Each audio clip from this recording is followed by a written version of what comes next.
بسم اللہ الرحمن الرحیم۔ صبح بخیر پیارے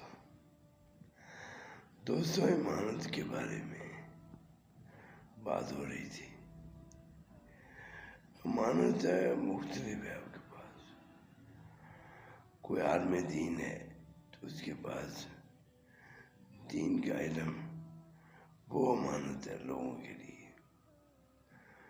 کوئی چیز ہے، کوئی روپیہ پیسہ ہے جو آپ کے پاس امانت ہے، تو وہ اس کو ویسے ہی لٹاؤ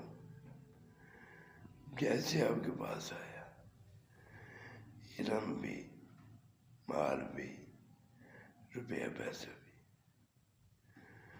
وہ حدیث مبارکہ میں آتا ہے کہ اگر امانت میں خیانت کرو گے تو قیامت کے دن کا انتظار کرو کہ اللہ آپ سے پوچھے گا۔